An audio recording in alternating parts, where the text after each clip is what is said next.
இந்த பிளவுஸ் எல்லாம் டைட்டா போடுறது எவ்வளவு கஷ்டம் தெரியுமா? ஃபிட்டா போடணும். அதுலயும் முதுகுல பூரா ஒட்டச்ச கண்ணாடி ஜிமிக்கி ஜமிக்கி கண்ட கருமத்தையும் அதுல பின்னாடி ஒட்டி ஆகணும் முதுகுல. அது பேர் ஆரி ஒர்க் பிளவுஸ். எங்க அம்மா எல்லாம் எப்படி போட்டாங்க? கலர் கலரா பிளவுஸ் வச்சிருந்தாங்க. எப்படி போட்டாங்க? அவங்க எங்க அம்மா அவங்களே தப்பாங்க. வீட்டுல தப்பாங்க. பிளைனா ஒரு பிளவுஸ் எடுப்பாங்க, அது கிழிச்சு தச்சு போட்டாங்க, அவ்வளவுதான். ஆனா இன்னைக்கு ஒரு பிளவுஸ் எடுத்தோம் அப்படின்னா அதுக்கு பார்டர் வைக்கணும், அதுக்கு தைக்கணும், பின்னாடி என்ன நெக், என்ன டிசைன், என்ன விஷயம், அதை 2 கயிறு கட்டி கீழே 2 குண்டு மணி தொங்க விடணும்.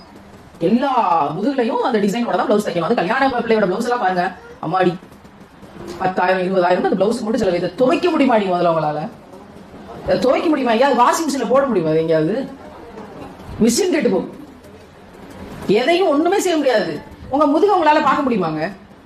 நம்ம முதுக நம்மளால திரும்பி பார்க்க முடியும். எல்லாம் திரும்பி பாருங்க, வேணா ட்ரை பண்ணி பாருங்களேன். முதுக திரும்பி பார்க்க முடியுமான்னு. ஏன் முதுக என்னால பார்க்க முடியாது. யார் பாத்தீங்க நல்லா இருக்கு அழகா இருக்குன்னு சொல்றதுக்காக அவ்வளவு டிசைன். வீட்டுல நைட்டி தான், அதுவே மாற்று கருத்து இல்ல. பிறகு யார் பார்த்து சொல்றதுக்காக இவ்வளவு மெனக்கெடல்கள்?